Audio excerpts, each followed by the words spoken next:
तो चलिए आज के क्लास में हम लोग द्विघात बहुपद के शून्य ज्ञात करना सीखेंगे और उसके बीच शून्यकों तथा गुणांकों के बीच संबंध स्थापित करेंगे। कल हम लोग शून्यक और उसके गुणांकों के बीच संबंध बताए थे। आज उसका पहले शून्य ज्ञात करेंगे, फिर उसके शून्यक और गुणांक सत्यापित करेंगे। तो चलिए उसके बारे में पहले क्या करना पड़ेगा, हमको एक सवाल जो लेंगे, पहला सवाल देखिए 2.2 का पहला सवाल है x² माइनस 2x माइनस 8। तो हमको शून्य ज्ञात करना है ना, तो हम उस दिन बताए थे आपको कि शून्य की परिभाषा क्या है कि px को हम क्या करना पड़ता है, 0। तो हम क्या करेंगे, 0 कर दिए 0। अब हमको कौन सी विधि से बनाएंगे, ये गुणनखंड विधि से। याद रखिएगा हम कौन सी विधि से बना रहे हैं, गुणनखंड विधि।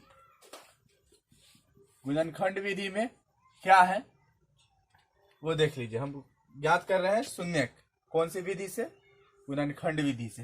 तो गुणनखंड विधि में कैसे ज्ञात करते हैं तो वो देख लीजिए। पहले सबका गुणांक पता कर लेंगे कि किसका क्या गुणांक है। तो हम कल बताए थे गुणांक के बारे में भी।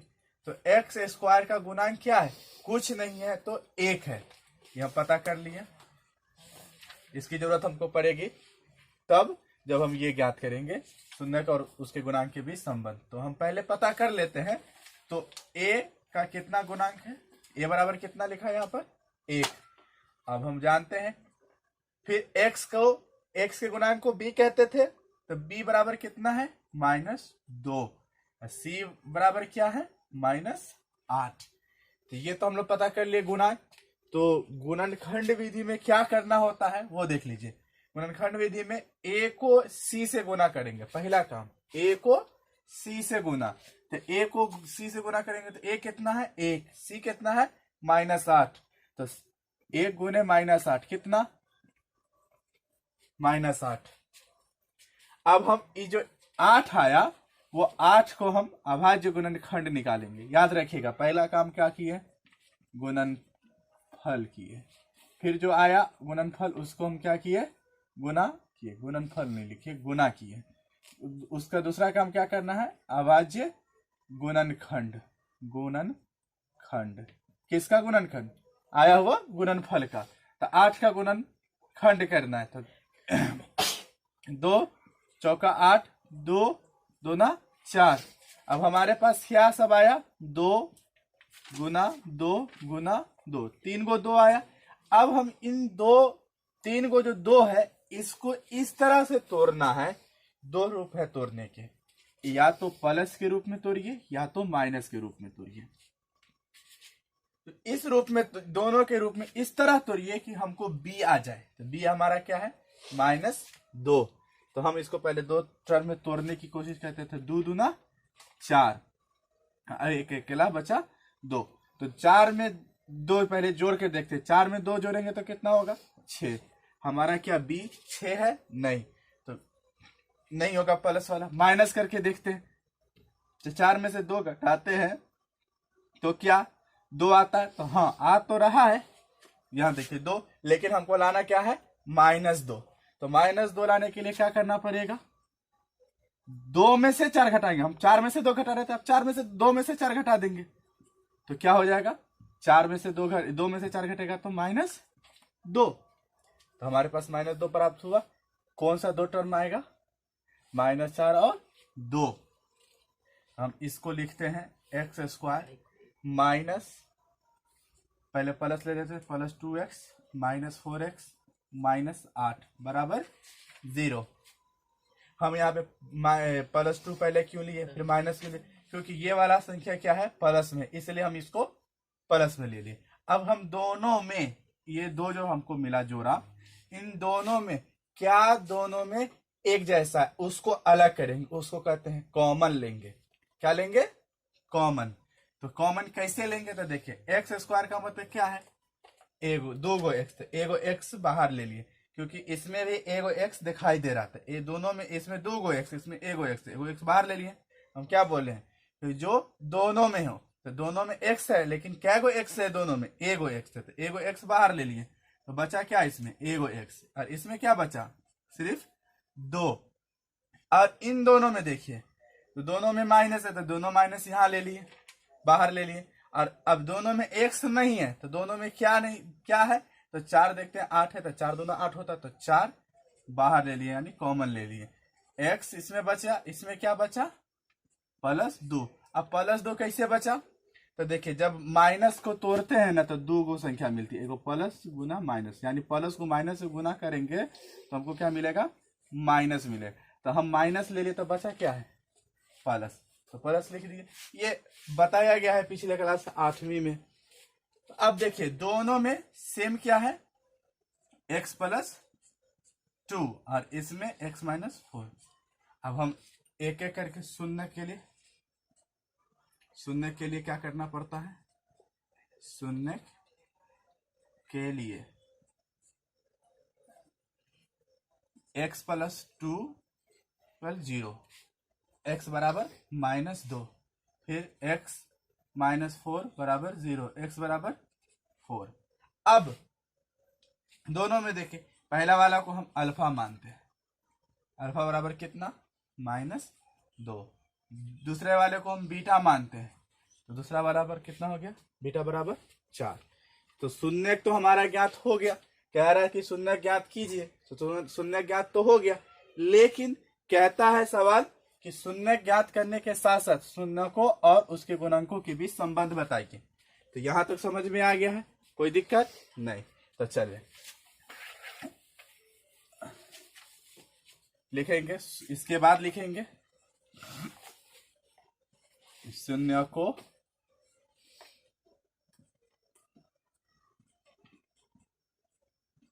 गुणांकों के बीच संबंध की सत्यता, जो सवाल कह रहा है वो लिख दिए, सत्यता। ठीक, हम कल पढ़े थे कि शून्य को के पहला संबंध क्या है, अल्फा + बीटा बराबर -b/a। ये तो हम लोग कल जाने थे। b किसको कहते हैं, x के गुणांक को, यहां लिखा भी है। b बराबर हम क्या आ गया, -2, -2, b बराबर -2, पहले से माइनस था। ठीक, a क्या है, 1, तो हमको आ क्या गया, माइनस माइनस प्लस 2/1 यानी 2। अब हमको इन दोनों को जोड़ेंगे, अगर 2 आ गया तो सही हो गया, यही संबंध है। तो चलिए अब इसको देखते हैं। अल्फा हमारा क्या है, -2, बीटा क्या है, +4। तो दोनों को जोड़ते हैं तो 4, घटाते हैं या जोड़ते हैं तो 4 में से 2 घटेगा तो क्या बचेगा, 2। तो बात 2 बराबर 2 हो गया। पहली जांच, पहली सत्यता, संबंध स्थापित हुआ। अब दूसरा कंडीशन क्या था, जब दोनों शून्यकों को गुना करते हैं तो क्या प्राप्त होता है हमको, c/a। अब c क्या है, अचर पद, c कितना है हमारा, -8, a कितना है, 1, तो क्या हो गया, -8। चलिए अब हमको -8 आना चाहिए इसको गुना करने पर। तो देखिए अल्फा हमारा क्या है, -2, बीटा क्या है, 4, तो कितना हो जाएगा, -8। तो -8 बराबर -8 हो गया। तो ये क्या हो गया, संबंध की सत्यता की जांच हो गई। इसमें कोई दिक्कत नहीं, अगर नहीं दिक्कत तो इसको नोट कीजिए, फिर अगला सवाल बनाते हैं। तो चलिए दूसरा सवाल को देखते हैं। दूसरा सवाल क्या है, 4s² - 4s + 1। हम अभी बताए हैं कि शून्य ज्ञात करने के लिए हमको क्या करना पड़ेगा, 0 करना पड़ेगा। वही अब फिर क्या करेंगे, ये बराबर कितना है, 4, 4, b बराबर क्या है, -4, c बराबर क्या है, 1। क्या बोले हैं कि a को c से गुना करेंगे, तो a को c से गुना करेंगे तो कितना हो जाएगा, 4 × 1, तो यानी 4। 4 का क्या करेंगे, अभाज्य गुणनखंड, 2 और 2, 2 दूना 4, तो 2 और 2। अब ये 2 और 2 जो आया इसको या तो जोड़ेंगे या तो घटाएंगे, तो क्या आना चाहिए, -4 आना चाहिए। तो -2 में -2 को जोड़ेंगे तो क्या आ जाएगा, -4। तो सीधा सीधा लिखेंगे 4s² -2s प्लस 1 बराबर 0। दोनों में कॉमन क्या चीज है, तो देखिए 4 में 2 भी छिपा हुआ है, तो 2 बाहर ले लिए, और s² इधर 2 गो s, इधर एगो s, तो एगो s बाहर ले लिए, तो इसमें क्या बचा, एगो 2 और एगो s, इसमें कुछ नहीं बचा तो 1। तो ना 1 को गुना करेंगे तो इतना आएगा, 0 लिख दीजिएगा, तो 0 को 2 से गुना करेंगे तो क्या आ जाएगा, 0 हो जाएगा। लिए कुछ हो, दीजिएगा कुछ हो। अब इन दोनों में देखिए कॉमन कुछ है, अब देखिए माइनस ले प्लस है, तो माइनस अगर कॉमन ले लेते हैं तो प्लस में क्या है, देखिए प्लस में 2 गो माइनस होता है, प्लस बराबर कितना, 2 गो माइनस, तो एगो माइनस बाहर, इसका मतलब प्लस में 2 गो माइनस है ये, तो एगो माइनस बाहर ले लिए। ठीक, जब एगो माइनस बाहर ले लिए तो अब ध्यान दीजिए इन दोनों में क्या एक जैसा है, कुछ हो एक जैसा नहीं है, तो 1 लिख लेंगे, कुछ हो नहीं कॉमन है तो क्या है, आवाज सह आवाजी संख्या क्या कहा था कि नहीं कुछ है तो 1 तो मौसो बचेगा, उसका SCF तो आएगा। यहाँ पे वही बात, जब नहीं कुछ बचा है तो 1 तो होगा, तो 1 बचा है तो बाकी सी यहाँ माइनस, प्लस की जगह माइनस क्यों, क्योंकि प्लस का एगो माइनस यहाँ आ गया तो एगो माइनस बचा है। ठीक, अब दोनों एक जैसा हो गया। अरे 2s - 1 बराबर 0, फिर शून्य के लिए लिखेंगे,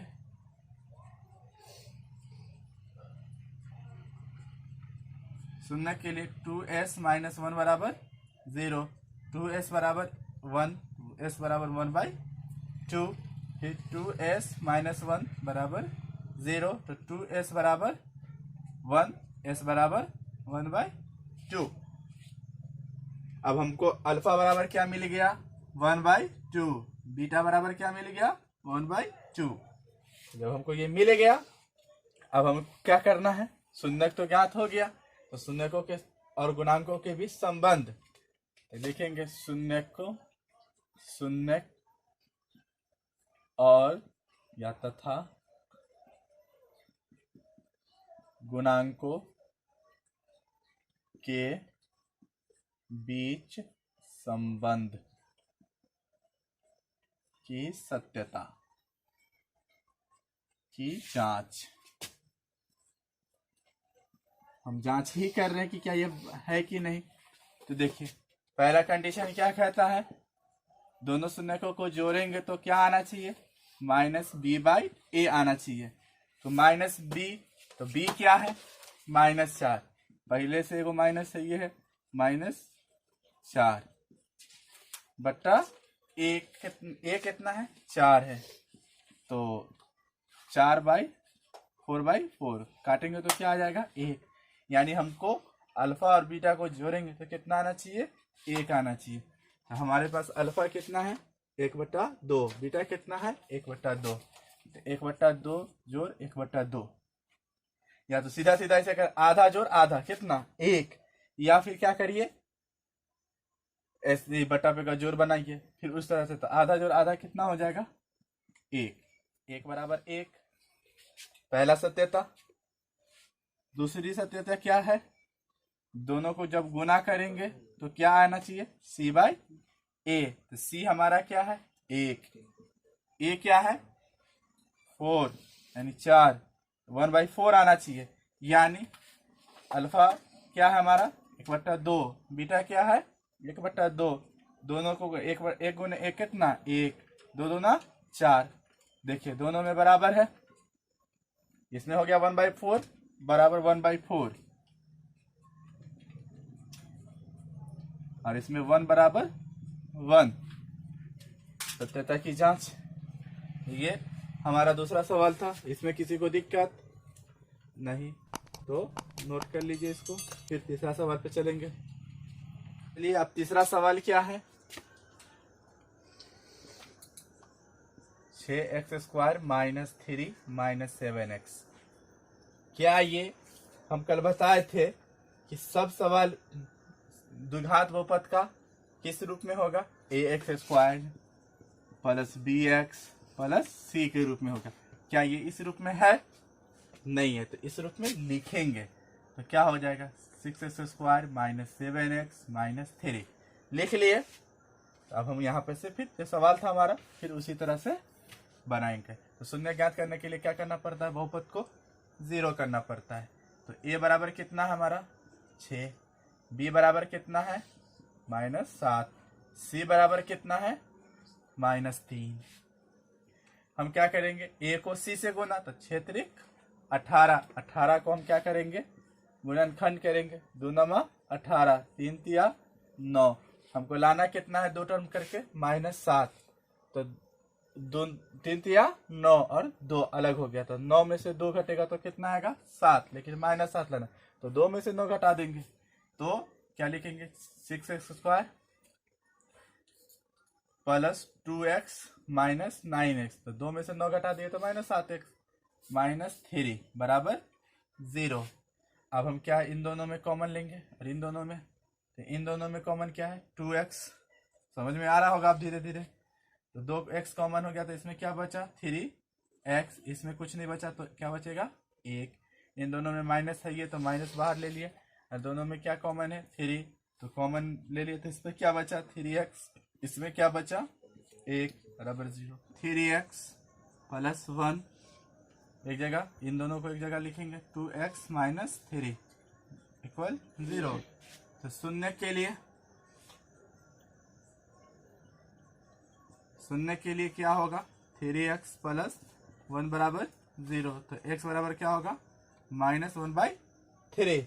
फिर इसका देखेंगे 2x माइनस 3 बराबर 0, तो 2x बराबर क्या होगा, डायरेक्ट लिखते हैं आप 3/2, माइनस था तो 3, प्लस था तो उधर माइनस। समझ में आया, यानी अल्फा बराबर हमको क्या मिल गया -1/3, बीटा बराबर क्या मिल गया 3/2। फिर हम क्या करेंगे, ये वाला बात पूरा लिखेंगे यहां से लेकर के यहां तक, ठीक, यहां लिख लेंगे। चलिए, तो अब हम लोग ये लिख लीजिएगा सब आदमी। अब हर सवाल में ये बात लिखना जरूरी नहीं है हमको, आप लोग लिखिएगा। लेकिन पहला कंडीशन क्या कहता है, अल्फा प्लस बीटा बराबर -b/a, हमको -b/a आना चाहिए, यानी आपका b क्या है -7, पहले से एगो माइनस है, एगो और मिल गया 7, ये क्या है हमारा 6, तो क्या हो गया 7/6। अब जोड़ेंगे -1/3 जोड़ 3/2, तो यहाँ पे तो आधा और पौना करेंगे नहीं, तो यहाँ पे क्या होगा 2 और 3 का एलसीएम कितना 6, तो 2 तिया 6, तो 1 दूना 2, 2 तिया 6, तो 3 तिया 9, 9 में से 2 घटेगा तो कितना बचेगा 7/6, 7/6 मिल गया कि नहीं मिल गया। ठीक, पहला कंडीशन समझ में आया। दूसरा कंडीशन क्या है, जब गुना करेंगे उसको तो क्या आना चाहिए c/a, तो हमारा अल्फा बीटा क्या है जानते ही है 3/2, 3 से 3 कट गया, क्या बच गया 1/2। ये भी ज्ञात कर लेते हैं अभी, क्या है c क्या है आपका -3, a क्या है 6, तो क्या होगा 3 दूना 6 -1/2, ये आ गया। अब यहाँ देखिए -1/2 समझ में आ गया। ये हमारा सत्यता की जांच थी तीसरा सवाल का। चलिए चौथा सवाल पे बात करते हैं। 4u प्लस 8u, तो इसको ये उस फॉर्म में है, ये नहीं है, इसमें c गायब है। ठीक, तो c जिसका गायब हो तो उसको हम क्या मान लेंगे 0 मान लेंगे। ठीक है, a बराबर क्या है 4, b बराबर क्या है 8, c बराबर हमको नहीं मिला तो c बराबर क्या हो जाएगा 0। हम बोले हैं कि बहुपद के जब शून्य ज्ञात करना तो क्या करेंगे बहुपद को 0 करना पड़ता है। ठीक, अब ऐसे सवाल में हम क्या करेंगे डायरेक्टली 4u, इन दोनों में क्या कॉमन है 4u, इसमें बचा क्या u प्लस 2 बराबर 0। अब हमारे पास एक क्या बच गया 4u और एक ये हो गया, तो शून्य के लिए लिखेंगे डायरेक्ट, शून्य के लिए क्या 4u बराबर 0, u बराबर क्या होगा 0/4 यानी 0, और एक क्या होगा u प्लस 2 बराबर 0, तो u बराबर -2 यानी अल्फा क्या मिल गया एक 0, अब बीटा क्या मिल गया -2। फिर इसकी सत्यता की जांच करेंगे। अब यहाँ पे हम लिख ही दिए, तो पहला कंडीशन क्या है अल्फा प्लस बीटा क्या होता है -b/a, अब -b/a -b आपका क्या है b क्या है 8, तो -8, a क्या है 4, काटेंगे तो क्या होगा -2, यानी अल्फा और बीटा को जोड़ेंगे तो क्या आना चाहिए -2 आना चाहिए, यानी 0 में -2, तो क्या आएगा -2, -2 बराबर -2। पहला कंडीशन समझ में आ गया। दूसरा कंडीशन दोनों को गुना करेंगे तो क्या आना चाहिए c/a, अल्फा क्या है 0, बीटा क्या है -2, और तो 0 को 2 से गुना करेंगे तो क्या होगा 0। अब चलिए ये वाला नहीं ज्ञात किए थे, तो c क्या है हमारा 0, a क्या है 4, तो 4 को जब भी 0 से भाग करेंगे 0, 0 बराबर 0। समझ में आ रहा है? चलिए इसको भी नोट कर लीजिए और अपने से भी बनाने की कोशिश कीजिए।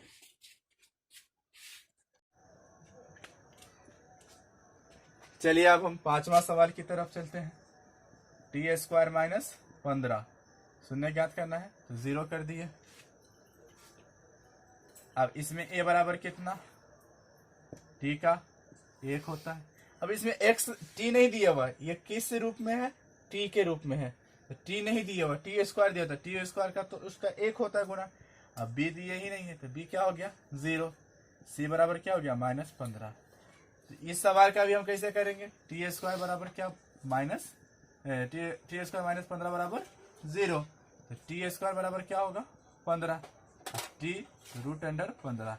इसके जब रूट के अंदर होता है तो वो दो को मान निकलता है उसका, तो दोनों मान क्या होता है एगो प्लस एगो माइनस। तो प्लस वाला को मान लीजिए अल्फा, दूसरा वाला माइनस को मान लीजिए बीटा, तो हमको अल्फा और बीटा मिल गया। ठीक, इसकी सत्यता करनी है, तो चलिए पहला कंडीशन क्या है अल्फा प्लस बीटा बराबर -b/a होता है। चलिए -b हमारा क्या है 0, 0 में माइनस और प्लस नहीं लगाते हैं, 0/1, तो क्या हो गया 0, यानी इसको अब जोड़ के देखते हैं 0 आता है कि नहीं आता है। तो +15 -15 दोनों को घटाएंगे तो क्या आ जाएगा 0, 0 बराबर 0। चलिए दूसरा कंडीशन क्या है, दोनों को गुना करना है तो क्या आना चाहिए c/a, c आपका क्या है -15, a क्या है 1, तो क्या हो गया -15। अब हमको गुना करना पड़ेगा, -15 लाना है, तो अल्फा क्या है +15, बीटा क्या है -15, दोनों को गुना करेंगे तो क्या हो जाएगा -15। क्यों? क्योंकि जब एक जैसी संख्या गुना होती है तो हमको क्या आता है एक परिमेय संख्या। दो अपरिमेय संख्या सेम हो अगर गुना करते हैं उसको, जैसे √15 भी अपरिमेय, √15 भी अपरिमेय, दोनों प्लस माइनस, दोनों को गुना किया तो क्या हो गया 15, रूट खत्म हो गया। तो ये भी हमारा सत्यता की जांच हो गई।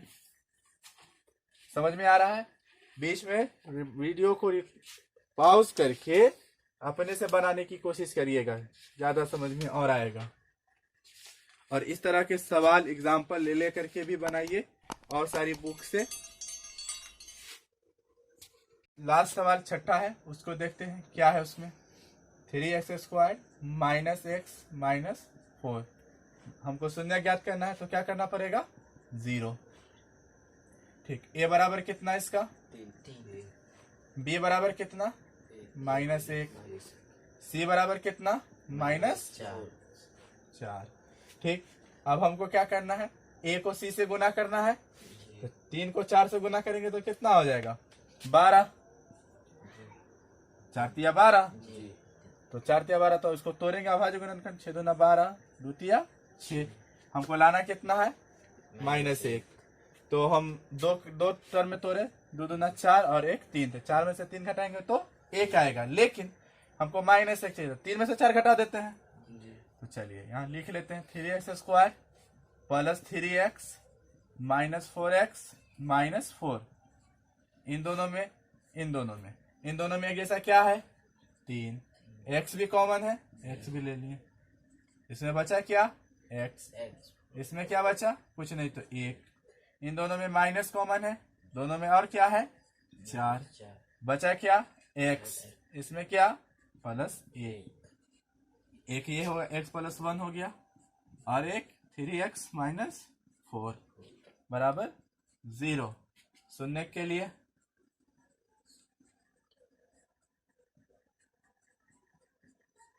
x plus 1 equal 0। x बराबर क्या हो जाएगा? -1। 3x माइनस 4 बराबर 0।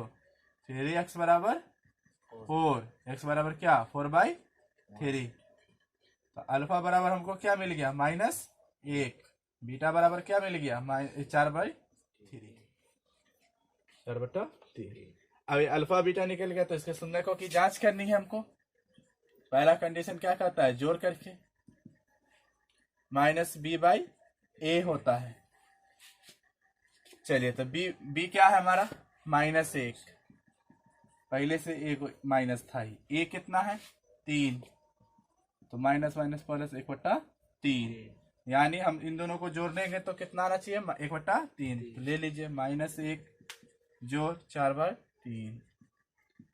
नहीं कुछ हो तो 1 तो होगा, 3। 1 तिया 3, तो 3 प्लस 4, तो 3 में से 4 घटेगा तो क्या बचेगा? 1/3। 1/3 1/3 बराबर। चलिए दूसरा, दोनों को गुना करेंगे तो क्या आना चाहिए? c/a। c क्या है? -4। a क्या है? 3।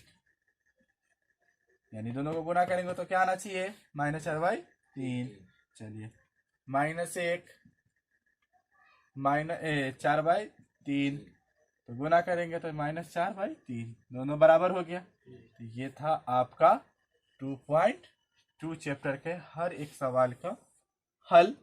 इस पे हम लोग कल पढ़े थे, इसके ये फॉर्मूला के बारे में। ठीक, अब हम इसमें कोई दिक्कत होगा आप लोग अपना अपना बताएंगे, तो फिर उस पर हम लोग अगले क्लास में हम बात कर सकते हैं।